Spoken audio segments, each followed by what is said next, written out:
성경 말씀 봅시다. 베드로전서 5장.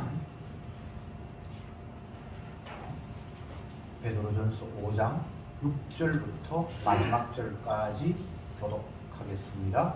6절에 그러므로 하나님의 능하신 손 아래서 겸손하라. 때가 되면 너희를 높이시리라. 너희를 다 듣게 맡겨버리라. 이는 내가 너희를 공부하시리라. 근신하라. 깨어라. 너희 대적 마귀가 우는 사자같이 두루다니며 삼킬 자를 찾나니 너희는 믿음을 굳게 하여 저를 대적하라. 이는 세상에 있는 너희 형제들도 동일한 고난을 당하는 줄을 아느니라. 모든 은혜의 하나님 곧 그리스도 안에서 너희를 부르사 자기의 영원한 영광에 들어가게 하시니가 잠깐 고난을 받은 너희를 친히 온전케 하시며 굳게 하시며 강하게 하시며 틀을 경고케 하시리라. 내가 신실한 형제로 아는 실로아노로 말미암아 너희에게 간절히 서서 권하고 이것이 하나님의 참된 은혜임을 증거하노니 너희는 이 은혜에 있게 서라. 함께 택하심을 받은 바벨론에 있는 교회가 너희에게 무난하고 내 아들 나가도 보이하느니라. 너희는 사랑의 입맞춤으로 피차 무난하라. 그리스도 안에 있는 너희 모든 이에게 평강이 있을지어다. 아멘. 베드로전서 마지막 부분에 이르렀습니다. 끝부분에 다시 한번 고난에 대해서 성도가 어떤 태도를 취해야 할까를 당부하면서 편지글이 끝이 납니다.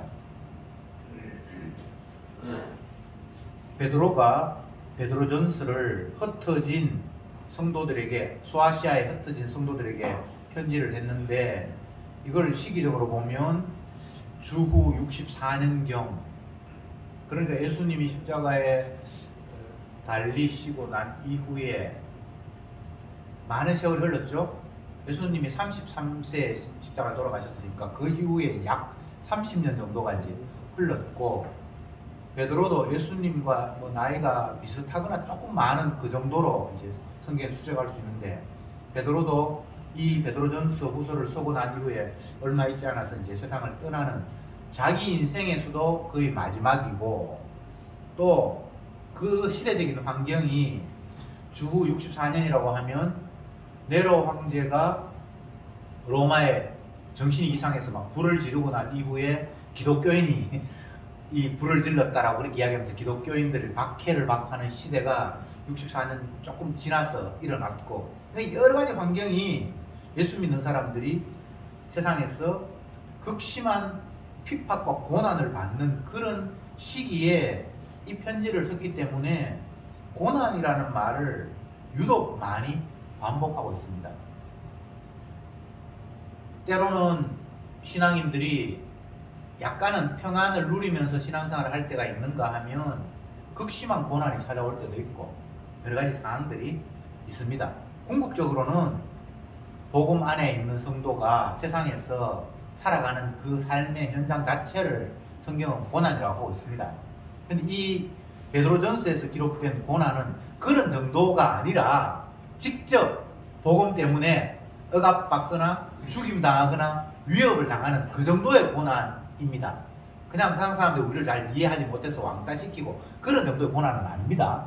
굉장히 극심한 상황에서 이 글이 쓰여졌기 때문에 어쨌든 고난이라는 말을 계속해서 쓰고 있습니다. 7절에 보면 너희 염려를 다 주께 맡겨버려라. 이는 저가 너희를 권고하심이라. 어려움이 있고 힘든 일이 있지만 그 모든 것을 주님 앞에 맡겨라. 이렇게 이야기합니다. 염려라는 것은 이 헬라어의 원 의미를 보면 마음이 갈라지고 분산되는 걸 염려라고 하고 있거든요. 마음이 하나가 되지 못하는 것, 이런 마음도 생기고 저런 마음도 생기고 이랬다가 저랬다가 하는 그 상태를 염려라고 하는데, 그렇게 마음이 갈라지면 안 돼. 그리고 그 마음마저도 모든 것들을 주님 앞에 다 일임해 버려야 돼 라고 말하고 있습니다. 맡긴다라는 것이 믿음이 있으면 맡기는 것만큼 편안한 게 없어요. 근데 못 믿으면 맡겨도 불안해. 그렇잖아요.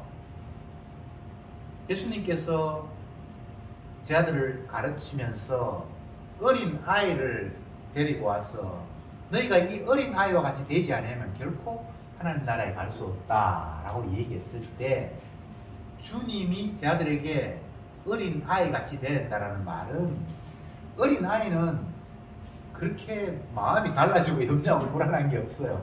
부모라는 존재, 어른이라는 존재를 무한 신뢰하잖아요. 어린 아이가 오늘 내가 점심을 먹었는데 저녁을 뭘 먹을까? 걱정하지 않잖아요. 지구 환경이 오염되는데 어떻게 이걸 뭐 할까? 이런 걱정 안 하잖아요. 왜? 부모라는 존재가 있기 때문에 모든 걸 다 맡겨버렸단 말이죠. 주님이 제 아들에게 너희가 어린 아이와 같이 되지 아니하면 결단코 천국에 갈 수 없다라고 말했을 때 그 어린 아이를 칭찬하는 모습은 어른이나 부모에 대한 맡김, 그냥 맡겨버리는 거죠. 그죠? 예. 근데 어른들은 자기가 시건이 들어서 그런지 남한테 맡기지를 못해요. 자기가 스스로 판단해서 자기 결정을 내려야만 안심을 할 수가 있어요.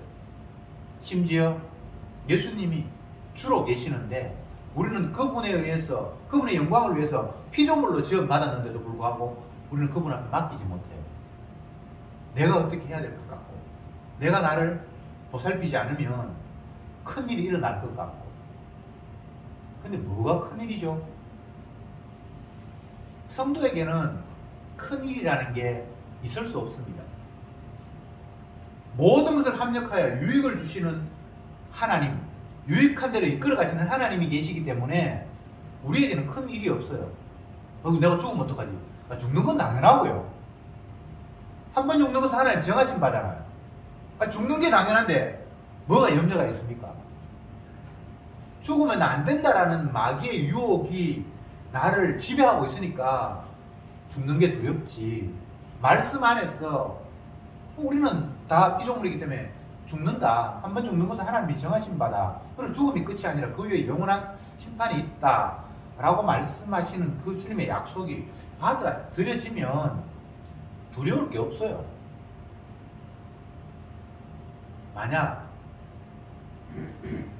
죽지 않는 것이 당연하고 그것이 하나님의 뜻이라면 죽음이 찾아오면 두려운데 라고 말할 수 있어요. 그러나 죽는 건 당연합니다. 예. 병드는 거 당연하고요. 환난 당연하고요. 고난도 당연해요. 그런데 왜 두렵지요? 당연한 걸 당연하게 받아들이지 못하는 마음 때문에 두렵잖아요. 그렇잖아요. 다 병들고 다 죽고 그래요. 그런데 그걸 있는 그대로 당연함으로 받아들이지 못하고 하나님이 정해놓으신 그 질서 말고 내가 원하는 질서가 따로 나에게 존재하는 거예요. 근데 그게 안 될까봐, 내가 생각하는 대로 내가 계획하는 바가 무너질까봐 그게 두려운 거잖아요. 여러분 왜 계획합니까? 계획 필요 없어요. 계획대로 안 돼요. 하나님이 이미 다 계획하셨는데 왜 주님의 계획에 그 나라와 그 의에 내가 따라갈 생각을 안 하고 따로 내 계획을 세우냐고요. 그러니까 하나님은 자기 뜻대로 하시고 내 뜻 따로 있고, 근데 내 뜻대로 안 되니까 자꾸 움츠려들고 불안한 거잖아요. 염려를 맡겨버리라는 말은 주님 앞에 맡기면 네가 원하는 대로 해줄 거야 라는 그런 의미가 아닙니다. 주님이 자기 뜻대로 세상을 운영해 가시니까 네 생각은 접고 주님 하시는 일에 그냥 따라가면 돼 라는 게 맡기는 거예요. 8절에는 근신하라 깨어라 너희 대적 마귀가 우는 사자같이 두루다니며 삼킬 자를 찾는다 이렇게 이야기하고 있습니다.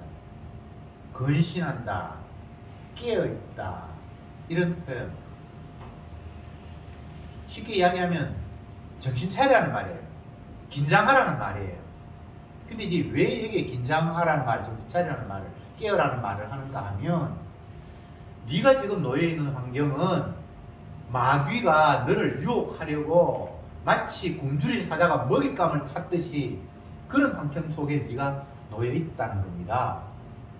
그럼 앞부분에는 주님께 맡기라고 그러고 염려하지 마라 그러는데 이제는 또 왜 긴장하라 그러느냐. 늘 이게 이중성이 있습니다. 커다란 흐름 속에서는 주님의 약속 안에 모든 게 다 담겨 있어요. 주님의 뜻으로만 세상은 흘러가게 되어 있습니다. 그런데 주님의 뜻 가운데 마귀가 활동하도록 주님께서는 허용하셨어요. 그래서 마귀가 성도를 유혹하고 우리는 그 유혹에 넘어가는 그 틀. 그러니까 성도가 있다면 성도를 둘러싸고 있는 마귀의 환경이 있고 이 전체를 둘러싸고 있는 주님의 환경이 있어요. 무슨 말인지 아시겠죠? 마치 이스라엘에게 아람 군대가 이스라엘 선지자 엘리사를 둘러싸고 있는데 그 바깥에 하나님의 불말과 불순대가 둘러싸고 있는 이런 환경이라고 이해하면 됩니다. 우리는 이 땅을 살면서 선지자의 사환처럼 까막눈이어서 하나님의 군대를 보지 못하고 그냥 눈에 보이는 세상만 보는 거예요. 근데 눈에 보이는 세상만 보면 물질이 보이고 사람이 보이지 마귀도 안 보이고 하나님도 안 보여요. 그렇잖아요. 예수님만 안 보이는 게 아니고 마귀도 안 보이잖아요. 그냥 이웃 보이고 나와 대적하는 어떤 사람이 보이고 그런 것만 보이잖아요. 근데 그게 심각하다는 거예요. 왜 너를 둘러싸고 있는 마귀를 네가 못 보느냐라고 지금 이야기를 하고 있습니다. 십자가를 전하다 보면 강력하게 마귀가 활동하는 모습이 감지가 돼요. 십자가 안 전하면 마귀가 안 보입니다. 그런데 주님의 약속의 말씀을 믿고 그 말씀이 우리의 입에서 터져 나오고 그렇게 할 때는 반드시 그 십자가에 하나님의 언약을 방해하는 마귀의 세력이 즉 등장하기 시작을 해요. 왜 베드로가 근신하라, 깨어라, 대적들이 너희를 삼키려고 하고 있다라는 이런 말을 강력하게 할 수 있는가 하면 이 사람은 십자가의 복음을 강하게 지금 온 세상에 전파하고 있기 때문에 그걸 방해하는 세력들이 팍팍팍팍 튀어나와요. 그래서 마귀의 실존을 깨닫는 거예요. 그러니까 더욱더 긴장하고 싸우는 태세를 갖출 수밖에 없습니다. 사도 베드로만 그런 이야기를 하는 것이 아니라 바울도 똑같은 이야기를 하죠. 복음의 투구를 쓰고 의의 흉배를 가지고 말씀의 금을 가지고 그건 전사의 모습이잖아요. 바울이 살아갈 때에 이웃나라하고 전쟁 쳤습니까? 그런 환경 아니죠? 그런데 본인 스스로는 영적으로 전쟁을 치르고 있는 거예요. 그러니까 완벽하게 주님의 말씀을 무장해야 된다고 이야기를 하면서 투구, 갑옷, 금 이건 싸우는 사람의 무장이잖아요. 영적으로 자기는 싸우고 있다라고 십자가를 이야기하니까 원수가 마귀가 탁탁탁 튀어나오고 그 말씀을 막으려고 하는 악한 세력들이 그냥 보이는 거예요. 베드로도 마찬가지입니다. 복음 안전하고 십자가 이야기 안 하고 영적으로 하나님의 말씀에 무장되어서 그게 밀려가지 않으면 그런 거 안 나타나고 보이지도 않아요. 그냥 이웃 할아버지 있고 뭐 좋은 사람 있고 그냥 그런 것밖에 안 보이는 거예요. 그런데 십자가의 은혜가 우리에게 강력하게 밀려오고 십자가를 무시하는 그들을 향해서 십자가를 들이밀 때는 반드시 악한 마귀가 지금도 설치고 있다는 사실이 확 드러나요.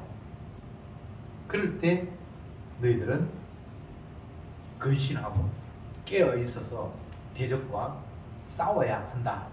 결코 그건 양보해서 될 일은 아니다 라고 이야기를 하고 있습니다. 사실 이 잠들어 있다, 깨어 있다라는 말과 반대 개념으로 복음서에서도 신랑과 결혼할 때에 너희들이 잠들지 말고 깨어 있으라. 신랑이 오실 때 영접해야 된다. 이런 이야기를 하고 있잖아요. 근데 이제 잠들었다라는 이야기와 깨어있다라는 말이 정반대 개념인데, 잠든다는 것은 영적으로 이야기하면 그 영적으로 경직되어 있는 상태를 이야기해요. 굳어있고 딱딱한 상태. 근데 반대로 깨어있다라는 것은 영적으로 경직되는 것은 아주 감각이 민감한 거예요.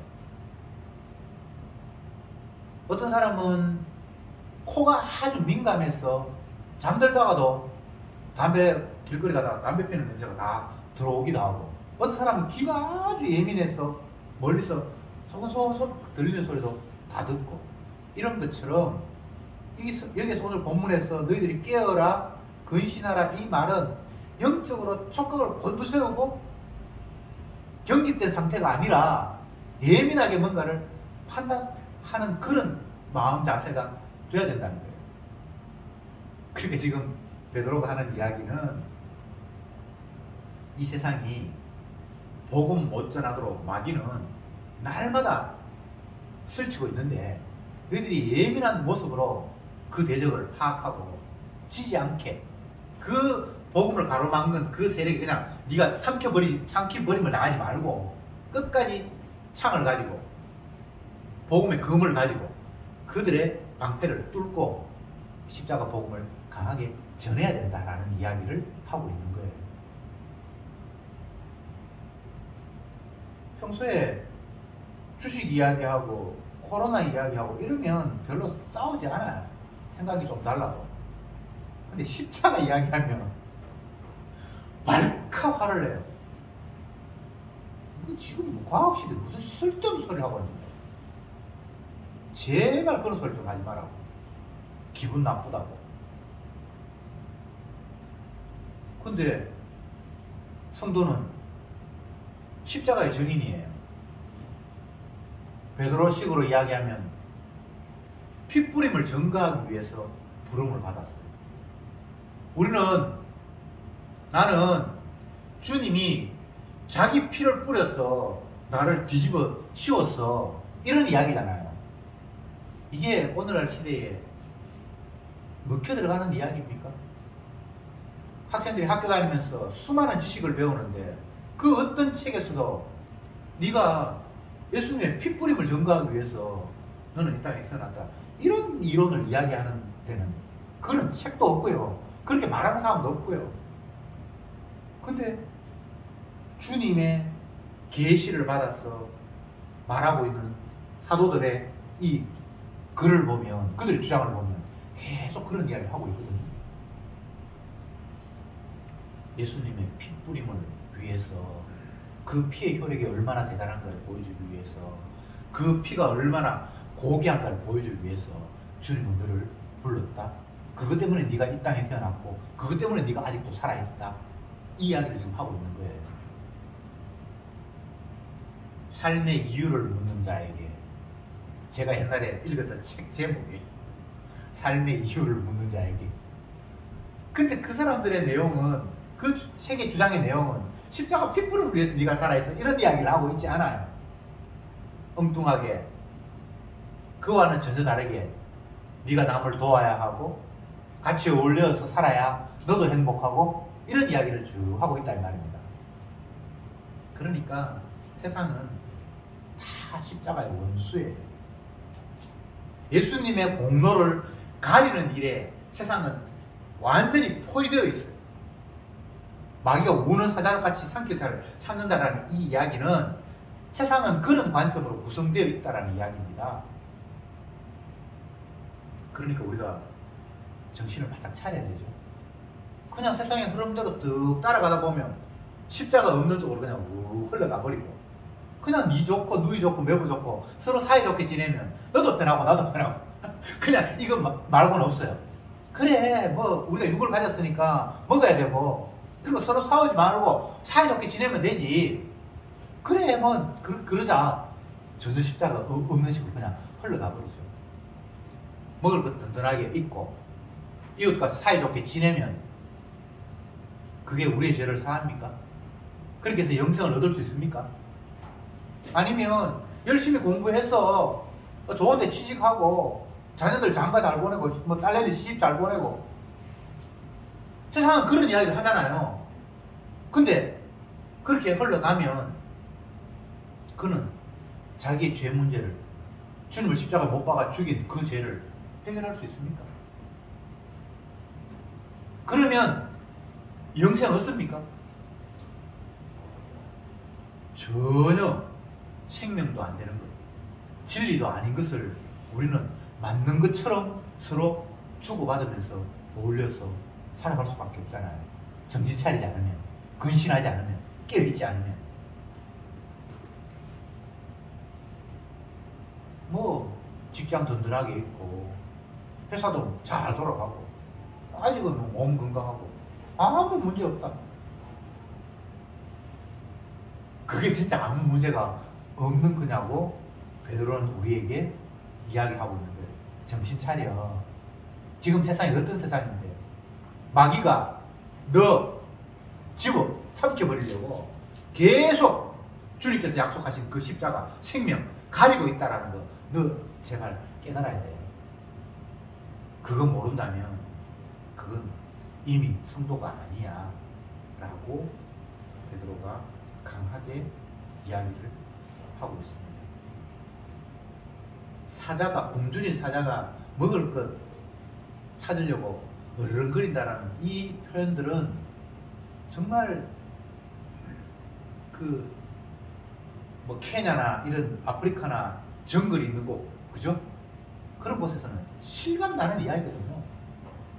우리가 사는 도시에서는 뭐 우는 사자가 산길자를 찾는다 이런 말이 굉장히 낭만적으로 들리거나 추상적으로 들릴 수 있죠. 여기는 사자가 돌아다니지 않으니까.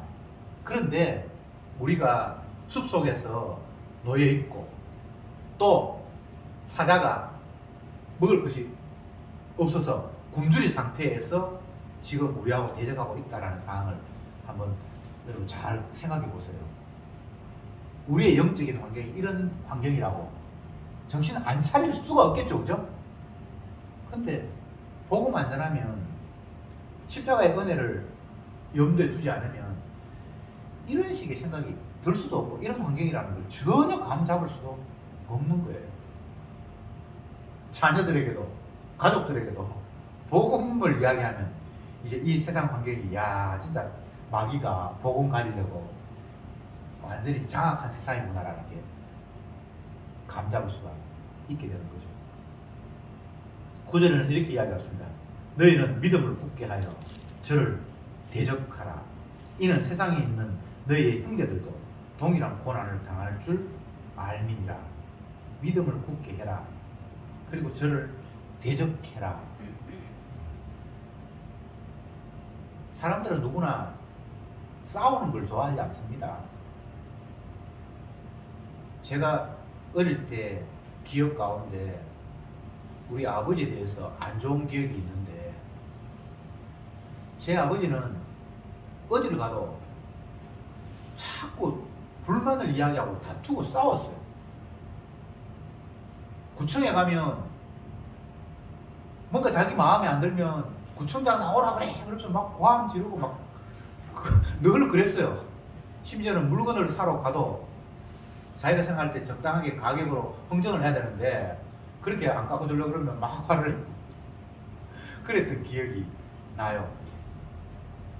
그래서 저는 손해봐도 진짜 내가 손해보지 싸우는 건 안 해야 되겠다 그런 생각이 있었습니다. 인간은 누구나 싸우기를 원하는 건 아니에요. 우리 아버지도 싸우기를 원해서 그렇지는 않았을 거예요. 자기가 생각할 때 이게 옳은데 그들이 자기의 옳음을 인정해 주지 않았기 때문에 그것 때문에 아마 다투었던 것 같은데 어쨌든 인간은 평안을 원하고 사이좋게 지내기를 원하고 분란을 원하는 건 아니에요. 그런데 대단히 죄송하게도 이 세상이라는 환경은 마귀가 복음을 가리도록 기계처럼 활동하는 공간이고요. 성도는 그 가운데 놓여져 있어요. 그러니까 이게 화합할 수가 없어요. 성도가 세상과 화합할 수가 없어요. 왜? 성도는 세상에서 주님의 택함을 입은 자이기 때문이에요. 주님이 자기 것이라고 점찍어 놨고 자기 피로 그를 뿌려 놓았기 때문에 이 세상 환경 속에서는, 마귀가 지배하는 세상 환경 속에서는 그것을 용납할 수 없는 그런 충돌적인 환경으로 주님께서 만들어 놓았어요. 예수님이 공생애가 시작이 되면 첫 번째로 어떤 장면이 나옵니까? 마귀가 예수님을 넘어뜨리려고 시험하는 장면이 나오잖아요. 그게 그냥 우연적인 게 아니거든요. 너무나 대립적이고 다르다라는 사실을 극명하게 보여주는 거잖아요. 처음에는 인간들은 예수님의 존재를 잘 못 알아보니까 외모는 뭐 사람이니까 그냥 뭐 사람이겠지 이렇게 생각했죠. 근데 마귀는 알아봤죠. 내가 장악한 이 세상에 메시아가 이 땅에 와.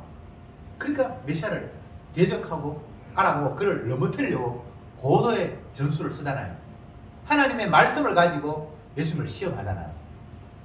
그게 굉장히 큰 의미가 있습니다. 그 이후에 인간들도 예수님이 자기와 다르다는 걸 알아보면서 서서히 분리하고 있잖아요. 미워하고 있잖아요. 그러다가 나중에 예수님을 잡아 죽이잖아요. 성도는 예수님께 포함된 사람입니다.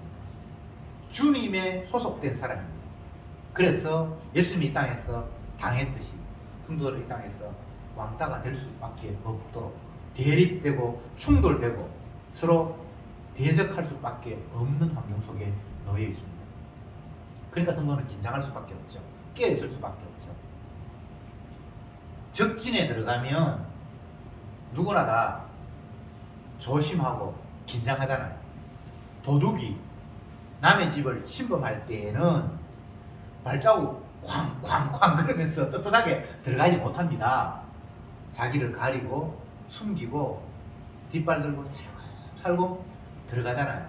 이런 것처럼 성도는 세상 안에서 나와 다른 환경이기 때문에 그렇게 살 수밖에 없는 것을 근신하고 깨어있고 믿음을 굳게 하고 이런 표현이에요.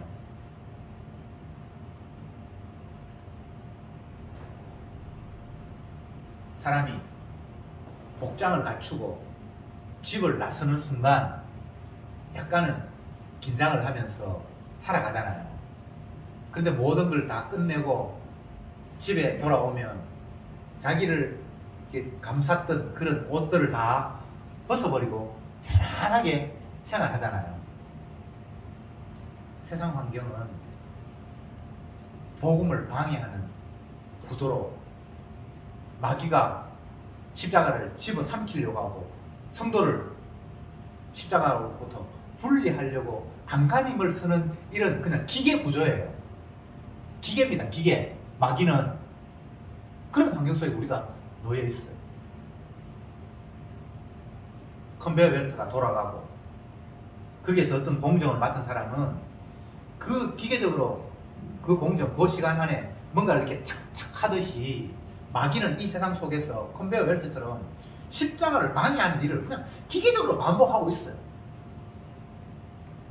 근데 그게 성도의 눈에 안 띄는 것은 내가 영적으로 깨어있지 않고 그냥 육신의 삶이 평안하면 아무 문제 없다라고 자기 자신을 그렇게 규정하기 때문에 그게 안 보이는 거예요. 핏부림을 위해서 선택받은 성도, 예수님의 십자가가 드러나야 할 세상, 예수님이 세상의 주라는 사실을 주님은 온몸으로 드러내시는 세상. 그래서 그의 지체된 성도는 당연히 주님의 주되심을, 그리고 세상이 내가 주인이 아니라 주인이 따로 계신다라는 사실을 증거해야 할 우리들. 이런 관점에서 내가 세상을 살다 보면 당연히 긴장할 수밖에 없고 이것을 방해하는 세력과 날마다 부닥칠 수밖에 없고 여기에서 대적하면서 세상은 뭐라고 하든 마귀는 뭐라고 하든 나는 예수님의 십자가의 증인이 되어야 된다는 그 대립의 구도, 그걸 우리는 지극히 당연한 것으로 받아들이면서 그 가운데서 핍박과 고난과 아픔이 우리를 찾아온다는 사실을 지극히 당연한 것으로 받아들이는 모습. 그런데 그것이 염려나 근심이나 고통으로만 여겨지는 것이 아니라 은혜요, 사랑이요, 영광으로 다가온다고 베드로는 이야기하고 있습니다. 이미 주님의 것이 되었다라는 것 자체가 영광이에요. 요즘 대통령 선거한다고 어디에 줄 설지, 뭐 윤석열에게 줄 서는지, 이재명에게 줄 서는지, 뭐 요즘 계속해서 캠프가 어쩌고저쩌고 하면서 서로 싸우고 있잖아요. 이 조그마한 나라, 세상에 수많은 나라가 뭐 200 몇 개의 나라가 있다고 그러는데 대한민국은 그 가운데 뭐 조그마한 나라잖아요. 땅도 작고 인구도 뭐 그렇게 많지 않고. 근데 이 조그마한 나라 반 나누어서 대통령 된다고 하는데 그 밑에 줄을 서는 사람이 엄청나게 많은데 천지 만물의 주인 되시는 예수님의 것이 되었다. 그분을 선전하고 자랑하는 일에 부름을 받았다라는 이 자체가 이건 뭐 경쟁률을 우리가 뚫고 들어간 것도 아니고 내가 줄 선 것도 아니고 주님께서 일방적으로 자기의 피를 자랑하라고 우리를 불렀다라는 이 사실이 얼마나 놀랍고 영광스러운 거예요. 그것 때문에 부닥침이 있고 어려움이 있고 고통이 있다는 것 자체가 이거는 주님께서 주시는 영광과는 비교도 할 수 없는 거예요. 대통령 되겠다고 온 집안이 다 까발리고 뭐 하여튼 뭐 별별 것 옛날에 뭡니까 운전면허 해가지고 뭐 딱지 걸린 것까지 다 까발려주고 장모에 사돈에 팔촌에 뭐 이렇게 다 까발려지는데 그래도 대통령 한번 돼 보겠다고 이 세상의 영광이 그렇게 좋은지.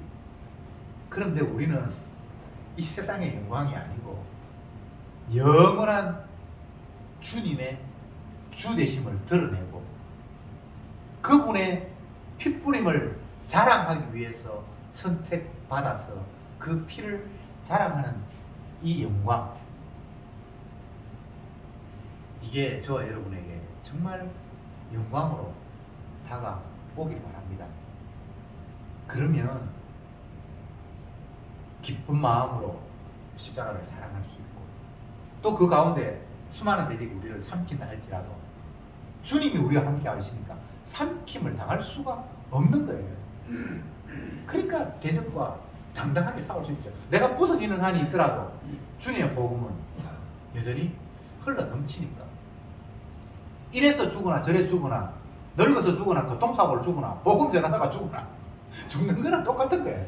사나 죽거나 주의 것으로 우리가 부름을 받았기에 뭐 염려 없이 죽는 것, 고통받는 것 그런 게 문제가 아니라 주님의 도구 노릇 하면서 살다가 주님 부르시는 그날 영화롭게 주님의 지체로 주님과 합하는 그 영광스러움, 그것 외에 성도는 다른 영광은 없습니다. 기도합시다. 주님, 어떤 시대에나 복음이 이 세상에서 환영받는 그런 때는 없었습니다. 사단은 십자가 복음을 가리기 위해서 안간힘을 쓰는 그 환경이 저희들이 살아가는 이 세상입니다. 그러나 복음을 가리는 그들에게 우리의 복음이 가려질 수만은 없는 것은 우리는 주님의 피 자랑하라고 나를 이곳에 보냈고 오늘도 우리를 살려주셨사오니 되든 안 되든 우리는 주님의 십자가의 의미를 드러내고 자랑할 수밖에 없는 줄 믿습니다. 저의 힘으로는 안 되는 것인 줄 믿사오니 성령이여 저들을 붙들어 주셔서 사나 죽으나 주님의 것으로 주님의 증인으로 십자가의 의미를 기뻐하고 자랑하고 찬송하도록 저들을 이끌어 주옵소서. 예수님의 이름으로 기도드리옵나이다. 아멘.